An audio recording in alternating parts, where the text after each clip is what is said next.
we remain steadfast in our commitment in delivering local news that matters. Stories that inspire. Enriching the lives of Filipinos in the Philippines and across the globe.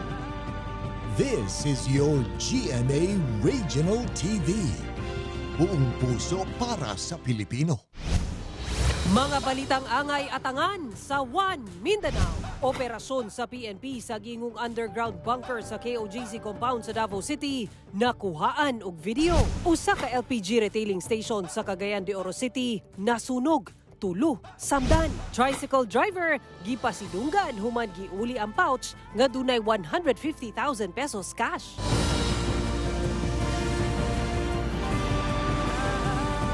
Ito ang GMA Regional TV, One Mindanao.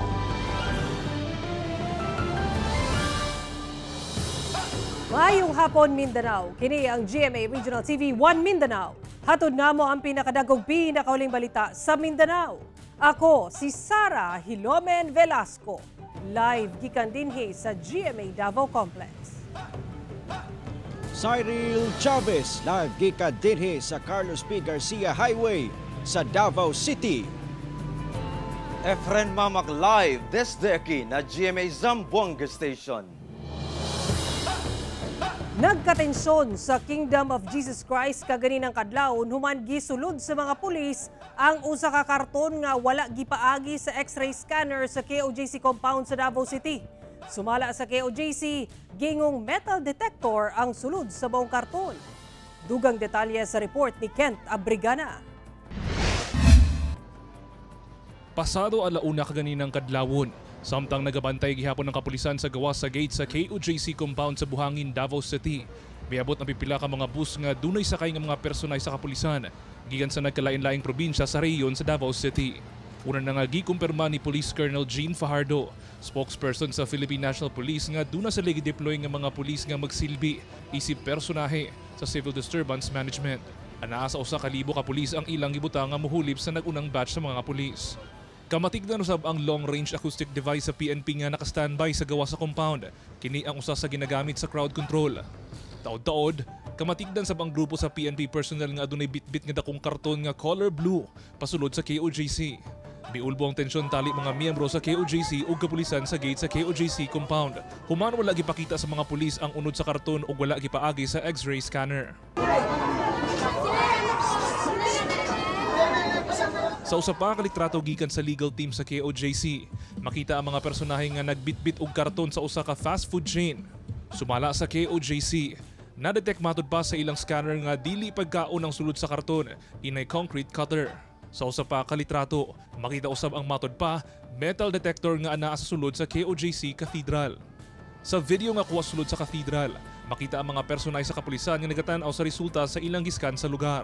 Butang nga gikatingad-an sa Chief Legal Counsel sa KOJC nga si Attorney Israelito Torion. Kung tao ang hinahanap mo, bakit metal detector? Baka gold na ang hinahanap nito, at saka kung may makita silang gold, yun ang magiging dahilan nila because under Article 12, Section 2 and 3 of the 1987 Constitution, the state has power to control amen to all natural resources. Gikos usab niini ang pagpasulod og mga gamit sa PNP susama atong karton. Dapat maging transparent sila kasi hindi naman ang may-ari kasi nito ibang entity, ang Kingdom of Jesus Christ. So therefore, there is a need to secure the consent of the owners of the property. Sa pakikinabi sa GMA Regional TV, One Mindanao sa Pro 11, wala ni nigibutyag kung unsa ang unod sa mga gipasulod nga gamit sa PNP sa KOJC. The legal procedures and the process is being observed. Although there are some information that the ground commander doesn't want to reveal, this is part of the operational data, operational information that could jeopardize yung conduct in the serving the warrant of arrest. Kauban si Gary Balantay ug Mel Colmenares sa kamera. Ako si Kent Abrigana para sa One Mindanao. Sa pagsulod sa GMA Regional TV 1 Mindanao sa KOJC compound kagahapon sa ila na sab pagtugot, nakita sa team ang sitwasyon sa sulod. Ila sab gitubag ang giingong mikatag nga istorya nga bombahan ang katedral kung dili mo surrender si Pastor Apollo Kibuloy. Ano ang report? Pasado alas 12 sa udto adlaw Miyerkules, nakasulod ang GMA Regional TV 1 Mindanao sa compound sa KOJC sa ilahan na sab nga pagtugot. Kita sa news team ang kasamtangang sitwasyon sa mga KOJC member ug mga pulis nga nakadeploy sa sulod sa compound. Kita ang kapulisan nga gibantayan pag-ayo ang ilang katedral kung asa gidudahan sa kapulisan nga anaa gituwa ang nagtago si Pastor Apollo Kibuloy. Sa palibot sa compound, kita sab ang ubang mga pulis nga nagpahulay. Ang uban naglingkod sa landong sa mga kahoy ug ang uban naghigda. Kita sab sa news team ang mga armas sa mga pulis sulod sa compound. Kinisokwahe sa gibutyag ni Pangulong Bongbong Marcos nga walay armas sa mga pulos nga misulod sa KOJC compound. Dako ang pagtuo ni Attorney Israelito Torion, Chief Legal Counsel sa KOJC, nga posibleng adunay mali sa impormasyon nga nakaabot kang PBBM. A response likewise to the declaration of President Ferdinand Marcos that there are no policemen who are armed in the KOJC compound. I think I already replied to this that maybe he was given very wrong information. And as a matter of fact, you have been here for the 5th day. When General Torre goes here, meron yan siyang dala-dala sa likod niya na parang ano ba yung armas niya, no? Pasado alauna sa hapon kagahapon, may gawas ang impormasyon nga posible matud pang bombahan sa PNP ang katedral aron lang makita si Pastor Kibuloy. Matod ni Attorney Torion nga nag-ugat namong balita tungod doon na kunoy nagtimbre nga usa ka pulis sa usa sa mga abogado sa KOJC nga bombahan matod pa ang ilang katedral. Ang problema kasi may isang pulis na tumawag doon sa aming maganda at na lawyer na si Attorney Kay Lorente at nag-provide ng information na bubumbahin daw itong aming cathedral which is really a sacred place for KOJC member. Yung bata kasi si Attorney Kay Lorente, matalino yan, mabait yan, maganda pa. Babae hindi nakapag-control ng kanyang emotion at umiyak at nataranta. Henceforth, wala pa kaming kopya nun and we cannot confirm if the validity of that sinasabi po ninyo, ma'am. But let me say this, no? Our business is to serve and protect. How come na yung aming mandato ay kami mismo ang magbabiolate, no? Yung serving and protecting. That is not true. Kauban si Jaybert Pairat sa kamera. Ako, si Cyril Chavez para sa One Mindanao. Sa ikaunom nga adlaw sa nagpadayong pagpangita kang Pastor Apollo Kibuloy ug upat ka co-accused sa KOJC compound sa Davao City, pag-abli sa pipila ka gituang agianan sa underground bunker sa mong compound ang nakuhaan og video. Ani ang report exclusive. Kini ang video nga kuha sulod mismo sa Kingdom of Jesus Christ Cathedral sa Davao City nga eksklusibong gihatag sa KOJC legal team sa GMA Regional TV 1 Mindanao. Sa video, makita ang pagpaningkamot sa kapulisan nga maablihan kining usa ka bakal nga tabon nga anaa sa semento. Wala madugay na ablihan sa maong mga personahe ang bakal kung asa inay entrance sa giingong underground bunker. Dili maayong baho naman hinoon ang misugat kanila. Sa laing video, aduna sab daw bag-ong semento nga pader ang ilang gisusi kung aduna ba kini lutsanan. Sa usa pa ka video, duna sab daw kwarto sulod sa katedral ang gilantaw sa kapulisan apan wala madugay migawas ra sab sila. Alang sa KOJC, usa ka pagpanamastamas sa ilang sagradong simbahan ang ginahimo sa kapulisan tungod sa padayong pagpanghilabot niini sa ilang katedral. Labi pa nga aduna nay temporary protection order nga migawas sa korte nga mipabor kanila. The issuance of the TPO was precisely done to eliminate PNP's restriction and control of the premises. Their presence here. Kasi sa tingin po namin, na-serve na yung warrant of arrest. Wala si Pastor Apollo Kibuloy po dito.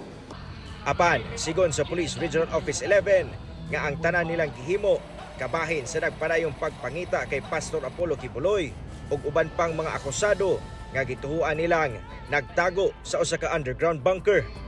Sa pangutana nga daw trial and error ang ilang ginahimo, kinay ang tubag sa kapulisan. It is the call of the ground commander on the operations, yung mga gagawin nila sa loob in the implementation of warrants of arrest. Rest assured, ito lang sinasabi natin sa mga KOJC at yung sa mga mamamayan natin, sa mga mamamayan specifically sa Davao City, na yung ginagawa ng kapulisan doon ay implementation of warrants of arrest. Kauban si Jaybert Pairat sa kamera. Ako, si Cyril Chavez para sa One Mindanao.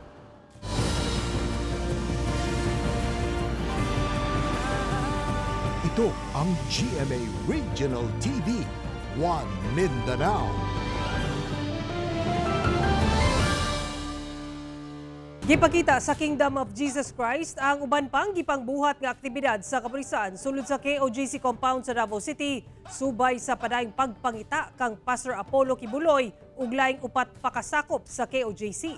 Atong saro ng detalye niini sa live report ni Argel Relator. Argel?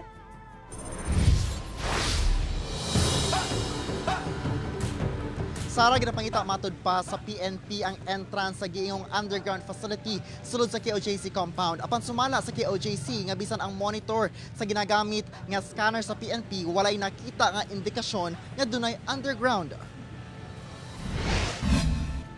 Sa clarificatory order nga gipagula sa korte, giklaro nga wala ni ini ginakansela ang mga proseso nga dunay kalabutan sa warrants of arrest kang Pastor Apollo Kibuloy ug upat ka co-accused. Busa, magparayon matud pa ang operasyon sa kapulisan sa KOJC compound. Ang task force commander matud pa sa PNP ang magdesisyon kung kano sa i-terminate ang ilang operasyon. Sa video nga kuha sa KOJC, makita ang paghalughog sa mga pulis gamit ang live and motion tracker device sa managlahing istruktura sa sulod sa KOJC compound. Lakip na ang mismo cathedral kung asa gisuspetsyahan matud pa sa PNP nga dunay bunker nga ginataguan ni Kibuloy. Lakip sab ang lounge area sa cathedral nga naa sa likod gabahin. Makita sab ang mga pulis nga nagapangita sa ikatulong andana sa Jose Maria College. Sumala sa KOJC, gamit sa PNP ang usa ka proton ELIC device nga usa ka underground scanner. Madungog sab sa video nga kuha sa ikaduhang andana sa JMC ang parayon matud pa nga drilling nga ginahimo sa kapulisan. Nagsumite na og request ang legal counsel sa KOJC ngadto sa Davao City Engineers Office aron ipahunong ang ginahimo nga drilling sa kapulisan sulod sa compound. Lakip ang mga manhole palibot sa cathedral, gipang ablihan na sab sa mga pulis.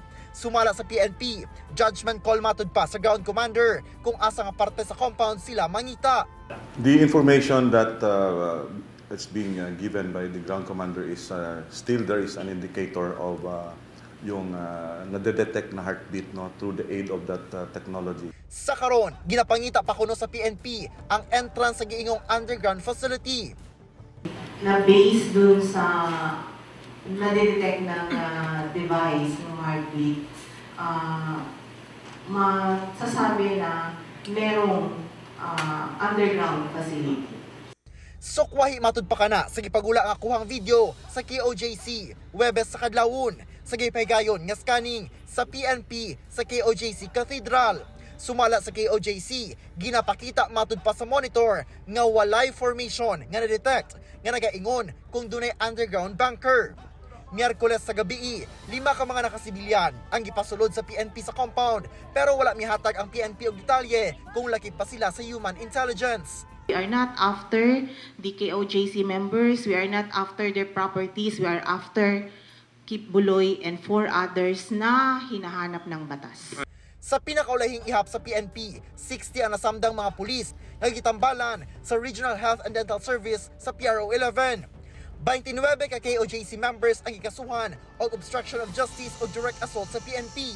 Nag-andam na matud pa sila nga mag-file og piyansa. Dili matud pa masulti sa KOJC Legal Council ang kasiguraduhan sa ilang seguridad hangtod nga anaa pang presensya sa mga pulis sulod sa compound. The warrant of arrest should not be used as a legal excuse to convert this property which is owned by another entity into a police garrison. So, ang ma-assure ko lang na kung mawala na mga pulis dito, siguro babalik na ang normalcy po sa lugar. Sara gibutyag sa KOJC nga dunay nakita nga mga police mobile sa gawas sa Glory Mountain sa Barangay Tamayong, Davao City kaganinang buntag. Ato pang ginahulat ang pahayag sa kapulisan labot sa nimong presensya sa mga pulis sa maong lugar. Sara. Okay, dagang salamat, Argil Relator. Mipatimaw ang usa ka missionary sa Kingdom of Jesus Christ aron klarohon nga dili siya biktima sa human trafficking. Usa siya sa duha ka rescue sa DSW-11 niadtong Domingo sa sulod sa KOJC compound. Ano ang report ni Argil Relator? Hindi ako napilitan pumunta dito at ako'y tatayo. Miatubang sa media si Janeline Binil, usa ka misyonaryo sa KOJC, aron hatagan og katin-awan nga dili siya biktima sa human trafficking. Adlawng Domingo dihang gireport sa kapulisan nga gi-rescue sa mga personahe sa DSWD-11 ang usa ka 52 anyos o usa ka 21 anyos nga miyembro sa KOJC. Gikan sa sulod sa KOJC compound, human matud pa nagpatabang ang ilang mga kabanay tungod kay dili matud pa sila ginatugtan nga makagawas sa compound. Gani, gipresenta pa ni PNP Chief General Romel Marbil sa media ang mga kabanay aron isaysay ang hitabo. Nag-usap na po kami. Sabi ko, kahit ano mangyari, nandito ako kay pastor. Huwag niyo akong papauwiin dahil ano ko po to, freedom of choice ko po to. Lahat, nakatapos na kayo sa pag-aaral niyo, so ngayon, bigyan niyo ako ng kalayaan. I-serve ko yung buhay ko sa Ama to the Son. So, nag-usap na kami. Napulo ka tuig na matud pa siya ang misyonaryo sa KOJC. Nabala ka lang matud pa ang iyang anak tungod kay dili siya mag-contact. Tapos yun lang ang time na talagang inano niya ako na uwi ako kasi natakot nga siya, nandito ako. Sabi ko, huwag kang mag-alala dahil yung ama, yung aming protector dito, ang ama, walang iba. Dihang magkasinabot matud pa sila sa iyang anak, nakabalik na siya sa KOJC niadtong Lunes. Ang 21 anyos miuli sa matud pa sa iyang pamilya tungod sa kabalakasab sa iyang kabanay. So many legal actions that are in our table right now. But really, as to this incident, this is just but one of the many subplots, and we are contemplating. We are just happy that you now know that angle, human trafficking angle, is not true. Sumala sa PNP, igo ra sila miresponde, humanangayo matud pa og police assistance ang kabanay. The PNP only acted upon the request of the daughter to rescue her mother. So yun po ginawa natin, and we are assisted by DSWD. So nakalabas yung mother, nakausap yung mag-ina as to kung gustong bumalik ng mother sa loob or hindi na po namin yung pwedeng o hindi na po namin yung control.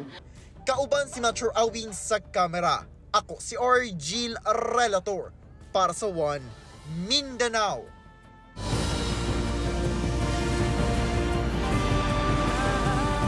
Ito ang GMA Regional TV, One Mindanao. Gipasigarbo karon sa Western Mindanao Command nga Abu Sayyaf free na ang tibok probinsya sa Basilan. Ano yung report ni Krisa Dapitan? Gilayong gipangtangtang na sa 101st Infantry Brigade ang mga Abu Sayyaf wanted posters ug tarpaulins nga nagkatag sa probinsya sa Basilan, pipila ka tuig na ang milabay. Kinihuman nga gianunsyo og gikumpirma sa Western Mindanao Command nga ASG free o wala na'y presensya sa maong teroristang grupo sa tibuok probinsya sa Basilan. May resulta gayud kuno ang pagpaningkamot sa mga otoridad ug komunidad alang sa kalinaw sa Basilan. In the present condition nato, ma'am, nakita sa ato ang mga katawhan kung sa ang epekto sa usa ka lugar nga ma-develop and secured. Di na yun na sila mubalik sa katong panahon nga more on violent way nga makakita og income ng people na sila sa Basilan. Gipaklaro sab sa Westmincom nga wala na'y kalabutan ang ASG sa mga pagpamusil ning bag-ulang o bisan ang pagbusikad sa tipo-tipo sa milabayng simana. Unang gideklara ang lungsod sa Lantawan isip ASG free niadtong Hunyo ning tuiga. Og human lang ang halos 2 ka bulan, ASG free na lakip ang napulo pa ka lungsod og 2 ka syudad sa probinsya.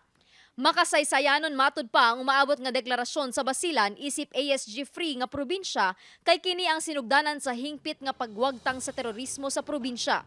Gipasalig sab sa Westmincom nga wala nay security threat ang probinsya apan ilang paningkamutan nga magpabiling ASG free ang Basilan. Siguro ang challenge nato diri ma'am kung paano nato i-cater ang development ang mga business establishment nga moabot ang mga opportunities nga mo invest sa Basilan dedicated ang atong nga i-remain nato nga steadfast atong present condition nato nga ASG free na ang Basilan. Ako si Chris Dapitan para sa One Mindanao. Upat ka mga bagong state-of-the-art nga high-speed response boat ang ipang-deploy na sa Philippine Coast Guard ngadto sa BARM, Lakip, Southwestern Mindanao. Sumala sa PCG gikan ang mga high-speed response boat sa Cebu kung asa kinighimo o gipadala sa Zamboanga City. Duna matud pa kini butanganan sa machine gun sa nagkalain-laing caliber o protective armaments. Matud sa PCG dako og matabang ang mga bangka sa pagresponde sa ahensya sa mga emerhensya, pagpanalipod sa mga komunidad sa baybayon o pagpanalipod sa mga utlanan sa dagat sa reyon. Kini ilabi pa nga sagad dunay mga ginapalusot nga mga illegal nga sigarilyo, krudo ug uban pa sa BARM area. Ang maong mga speedboat ipang-apod-apod sa probinsya sa Basilan, Tawi-Tawi, Jolo ug Pagadian City. Gisalmutan sa gatusan ka mga job seeker ang gipaygayong job fair sa TESDA 9 nga dunay gitanyag nga kapin 800 ka mga bakanting trabaho sa Zamboanga City. Anyang report. Iyahay sa pagpangita o mga bakanting trabaho kining pipila ka mga job seeker sa mga poster nga nahimutang sa usa ka mall sa Zamboanga City. Mao matud pa kini ang ilang aplayan atol sa job fair sa TESDA 9 sa syudad adlawng Martes. Gani kining si Daisy Hamja nga usa ka single mom nang hinaot nga makatrabaho sanglit duna say upat ka mga anak nga nag-eskwela pa. Lisod kayo sir kay bilang panako na ko'y upat ka anak dayon single mother. Matud sa TESDA 9, anaa sa kapin 800 ka mga bakanting trabaho ang kapilian sa mga job seeker. Dugang sab sa TESDA nga gawas sa job fair, giawag sab nila ang kabataan ug ubang pang individual nga mosalmot sab sa mga ginatanyag nga skills training sa buhatan nga dakong tabang sab sa ilang panginabuhian. We shall continue our pledge of helping people help themselves through responsive technical vocational education and training. Ang maong aktibidad kabahin sa 30th founding anniversary sa TESDA. Kauban si Sim Romero sa kamera. Ako si Efren Mamak para sa One Mindanao. Tulos samdan human nasunog ang usa ka LPG retailing store sa Cagayan de Oro City. Gingong pagpaygayon og refill sa LPG canister sa maong tindahan ginaimbestigahan sa kabomberuhan. Ang detalye sa report ni James Paulo Yap. Sayo pa lang sa buntag adlang Huwebes, nabulabog sa dakong sunog nga miulbo sa Zone 5, Barangay Agusan, Cagayan de Oro City. Kini ang usa ka LPG retail store nga kilid lang sa National Highway ang gilamoy sa kalayo. Sumala sa tagiya sa maong building nga una ang sunog sayo sa buntag, nawadan og supply sa kuryente ang lugar ug pagbalik sa kuryente pasado alas 6:30 sa buntag, namatigdan na nila ang sunog. Mo na yung pag-duty nila. Pasulod na sila. Mo yung pag-abri daw nila ni Buto. Kalayo na dayon. Silang tulo na sa sulod. Sa kakusog sa kalayo, may tabang na sa pagpalong ang mga empleyado sa at mga kumpanya sa soft drinks. Samtang nakaangkon sa gunong paso sa lawas ang tulo ka mga empleyado sa tindahan ug daling gipandala sa ospital. Sumala sa Bureau of Fire Protection nga naglisod sila pagpalong sa kalayo tungod sa kadagang stock sa LPG sa maong tindahan. Hinungdan nga gisakan nila sa ikaupat nga alarma ang maong sunog. Ginasuta pa sa kabomberuhan ang migawas nga nagapahigayon og decanting operation o pag-refill sa mga LPG canister ang maong tindahan. Mag-kuangin sila o kaso ana siya, ana kay bawal may gina siya. Bawal gyud mag-refill, dili siya ang mao gyud nga planta buying sa refilling ana sa canister. Gibana-bana ang moabot sa 25,000 pesos ang structural damage sa sunog. Samtang padayon nga ginakontak sa BFP ang tag-iya sa maong tindahan. Kauban si Makoy Sempron sa kamera. Ako si James Paulo Yap para sa One Mindanao. Gipasidugan sa Zamboanga City LGU ang usa ka tricycle driver nga nag-uli sa napunitan nga pouch nga dunay sulod nga 150,000 pesos cash. Gipasidugan sa Zamboanga City Administrator's Office ang maong 58 anyos nga tricycle driver. Dihang giuli niini ang kwarta ngadto sa 60 anyos nga lalaki nga tag-iya sa kwarta Martes sa buntag. Sumala pa gikan nagkuha sa iyang separation pay ang 60 anyos nga lalaki nga retired bus driver sa gitrabaho ang bus company sa Barangay Baliwasan adlawng Lunes. Gisulod niya ang 150,000 pesos cash sa usa ka pouch misakay kini og bus pauli sa Barangay Labuan. Apan na matikdan niini pagsulod sa bus nga nawala na ang pouch. May na lang kay napunitan kini sa 58 anyos nga tricycle driver dihang miagi kini sa Barangay Baliwasan ug nakita ang pouch daplin sa dalan.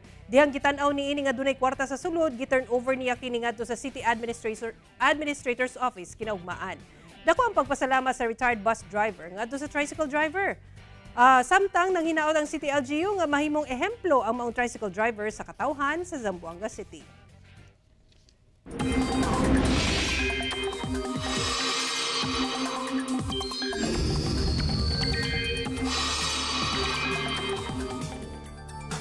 Hinay-hinay na ang maminusan ang mga kusog nga pag-ulan sa pipila ka bahin sa nasod. Samtang padayon ang habagat sa Central ug Southern Luzon, lakip sa Visayas, muhinay na kini sa mga musunod nga adlaw. Walay na monitor nga bagyo sa nasod. Apan kung dunay mga pag-ulan sa Mindanao, epekto kini sa localized thunderstorms. Base sa datos sa Metro Weather, dunay tsansa sa ulan sa Sulu Archipelago, Zamboanga Peninsula, Northern Mindanao, Caraga ug Davao Region. Posible ang kusog nga pag-ulan sa pipila ka probinsya, busa mahimong alerto sa pagbaha o landslide. Mao kadto ang mga balita sa Mindanao karong adlaw. Mamahimo ninyo kining makita pag-usab pinagi sa pagbisita sa official website sa GMA Regional TV o bisita among official YouTube channel ug i-click ang subscribe button para sa pinakaulahing balita. Muchísimas gracias sa atong mga kapuso sa Mindanao nga nagalantaw kanamo ug sa atong mga kapuso abroad. Padayon lang sa pagtutok sa mga lokal nga balita matag adlaw tungod sa GMA Regional TV Local News Matters. Kami ang GMA Regional TV 1 Mindanao, tibok pwersa para sa mas dakong misyon ug mas halapad nga pagserbisyo sa nasod.